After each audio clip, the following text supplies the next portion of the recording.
முத்தமிழ் முருகனுக்கு அரகரோகரா.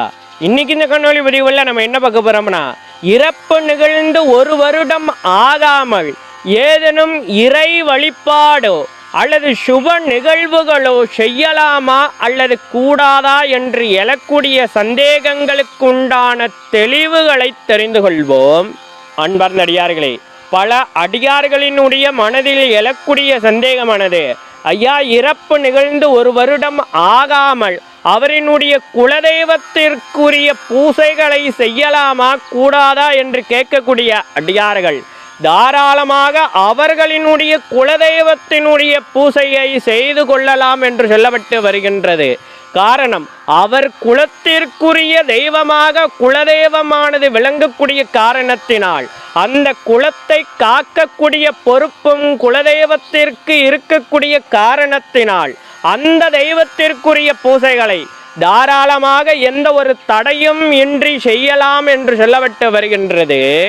அடுத்ததாக அடியார்களினுடைய மனதில் எழக்கூடிய சந்தேகமானது, ஐயா, இறப்பு நிகழ்ந்து 1 வருடம் ஆகாமல் திருமணம் செய்து கொள்ளலாமா என்று கேட்கக்கூடிய அடியார்கள் அவர்களினுடைய குலதெய்வமானது உத்தரவு தந்தால் தாராளமாக செய்து கொள்ளலாம் என்று சொல்லப்பட்டு வருகின்றது.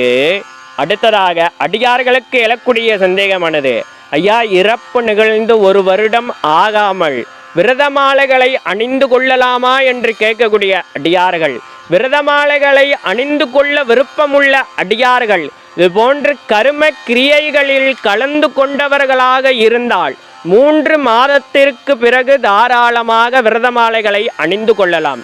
எந்த ஒரு கர்ம கிரியைகளிலும் கலந்து கொள்ளாதவர்களாக இருந்தால் எந்த ஒரு தடையும் இன்றி தாராளமாக விரதமாலைகளை அணிந்து கொள்ளலாம் என்று சொல்லப்பட்டு வருகின்றது. அன்பார்ந்த அடியார்களே, இறப்பும் பிறப்பும் இயற்கையாக நிகழக்கூடிய ஒரு நிகழ்வு தான். ஆக அதை குறித்து எந்த ஒரு சஞ்சலமும் பட வேண்டிய அவசியம் இல்லை என்று சொல்லிக்கிட்டு மேலும் ஒரு இனிய பதிவுகளை வந்து சந்திக்கின்றேன். இதுபோல் ஆன்மீக சார்ந்த ஏதேனும் சந்தேகங்கள் இருந்தாலும் கூட தயங்காமல் கமெண்ட் பாக்ஸில் தெரிவிங்க. அடியனுக்கு தெரிந்தால் கண்டிப்பாக உங்ககிட்ட காணொலி மூலமாக பகிர்ந்துக்கிறேன்.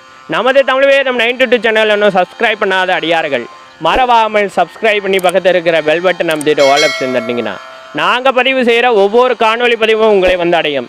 மேலும் நமது தமிழ் வேதம் 92 சேனலில் நிறைய ஆன்மீக சார்ந்த காணொலி பதிவுகள் தொடர்ந்து பதிவேற்றம் செய்து கொண்டே இருக்கிறோம். அதெல்லாம் இன்னும் பார்க்காத அடியார்கள் ஒரு முறை சென்று போய் பாருங்கள். உங்களுக்கு தேவைப்படும் தகவல்கள் அதிலும் இருக்கக்கூடும். அடியார்களின் வசதிக்காக பிளேலிஸ்டும் தயார் செய்து வைத்திருக்கின்றோம்.